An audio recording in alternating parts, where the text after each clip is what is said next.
Pan Vilém Pípal celý svůj život obětoval řezání dřeva. I on se s námi podělil o své životní zkušenosti, a tak se zaposlouchejme do jeho vyprávění. Tak u nás na Staré chalupě býval odevěký mlýn. Mlýn už tam byl kvůli vhodné prostě situaci vodní. Už v době, kdy byl Starý Pitín ještě na Uvezliskoch, to je pod kopcem Stohyně, půl druhého kilometra nad koncem Pitína. Takže vy jste se tu 1905 přistěhovali a od toho roku 1905 tady vlastně v Pitíně budujete. Gazdujeme my Pípalem. No, tak to už tak pěkně. Můj děda a můj otec jako. Ano. Byla tu taky u toho pila s pohonem na ten vodní mlýn, na tu vodní sílu, na to vodní kolo. Starý dřevěný katr s jedným listem a prostě s pomalým provozem, a když na tom se taky dělalo. Ten byl postavený v roku 1901, no a otec nebo děda ho provozoval do roku, kolik to? Tak děda ho provozoval do roku 1928. 28. Kdy ho nahradil jiným, ale opět dřevěným. Opět dřevěný katr v tom 28. roku postavil druhý, zase ten dřevěný katr na ten jeden list a prostě po jedném řezu se dřevo tady jako řezalo, kromě toho mletí. Mimo to otec potom pořídil ještě parní stroj, když bylo málo vody, když bylo sucha, když na vodu to nemohlo jet, takže ještě to hnal taky parním strojem. No to bylo ještě před válkou kolem roku 1930. Z říčky Olšavy byla udělaná odbočka a bylo to hnané sem, ta odbočka, na mlýn.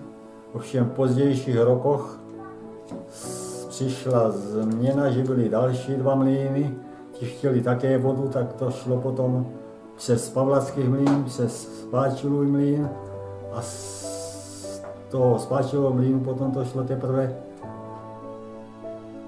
sem k nám ta voda. Byla potrubím hnaná okolo Olšavy, kůtem jako místní částí kút do Humpolového humna, mezi Humpolama a dneska Baculíkama. A tam vedle dráhy to bylo potom vedené až sem. Na to samozřejmě, když přišla ta elektrifikace, no tak otec si pořídil elektromotor, no a hnal prostě pilu a mlýn elektromotorem. Pořádná silná transmisa se zbudovala a z toho prostě se všecko hnalo. A bylo to spřáhané, když byla třeba namáhavější řezání v pozdějších letech, tak prostě se spřáhla elektrika a i turbína. A už byla potom později zrušená toto vodní kolo, postavila se turbína. Takzvané duplex kolo, ale to byla turbína. Vlastně Peltonova, obměna toho Peltonového kola a z toho se hnalo veškeré stroje a jak říkám, když bylo něco namáhavějšího a toto, tak se stříhalo aj z elektřinu, aj s elektromotorem a hnalo to obojí odrázu. Ta turbína byla dodaná v roce 1938 a dodala ji firma Prokop Pardubice. No ale samozřejmě po válce došlo k nástupu k moci komunistické strany, která v rámci znárodňování a v rámci zvýhodňování velkopodniku, velkopil, tuhle pilnici, tento katr zastavila, zrušila. Tak úředně poručení zastavení provozu, no a dát do sběru, rozebrat a dát sběrným surovinám. No tak otec toho likvidátora se na to dohledal, podplatil, katr rozebral, uschoval dolů do pilin, zahrával pilinama a tam to ostalo roky ležat v brusku. Měli jsme automatickou brusku na rušení pil. Byli Kraus 40 láno Svitavy, to byli výrobce a tu jako zebrali, odvezli někam jinam. Takže vám se vlastně aspoň něco podařilo jako tímto způsobem jakoby uchránit? Tím před tím zničením totálním? Před tím skutečnou likvidací se nám tak podařilo uchránit.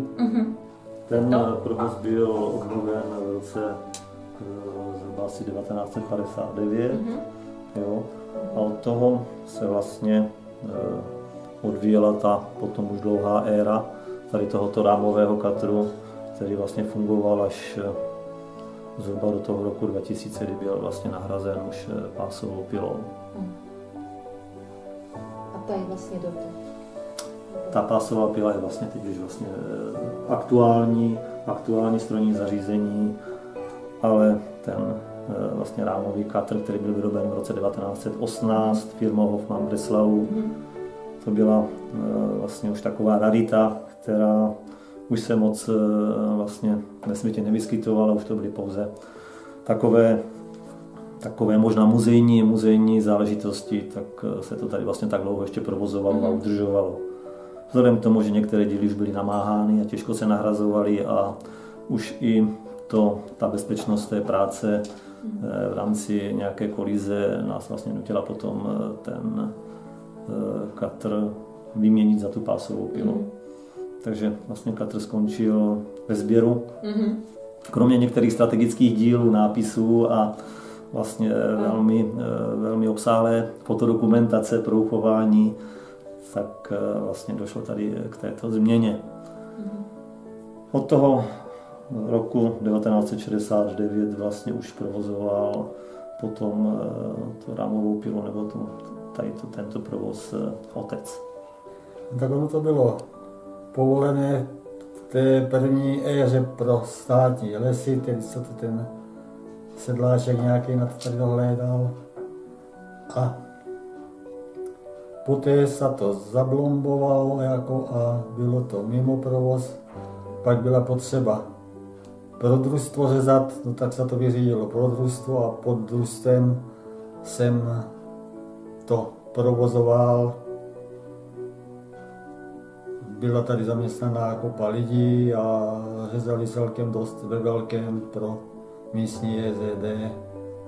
Stalo se potom, že se ulomila hojnice, ten katr starý se polámal a bylo to nereálné spravovat, až proto vlastně přišlo k té výměně na tu pásovku. Těch zakázek v tom období těch 80. let, co já pamatuju jako mladý, co jsem začínal zhruba od 12 let tam vypomáhat, bylo opravdu hodně. Řezávalo se vlastně každý den, až kromě neděle. Katr zůstával jako takový stejný, ale ty jednotlivé díly se nahrazovalo různými lepšími, z lepších materiálů, tak aby vlastně ta stabilita toho stroje byla co nejlepší, aby ta poruchovost byla minimální. My si dokážeme s otcem vystačit sami. Větší klady se přitahují instalovaným navijákem a vlastně ta manipulace potom s tou kulatinou je už daná přímo tím strojem, kde je vlastně hydraulické obracení, zdvihání a ta manipulace s tou kladou. V létě bývaly taky sucha, že věžně, když nezapršalo dlouhou dobu, tož prostě vody bylo mizivé množství a to se zdržalo třeba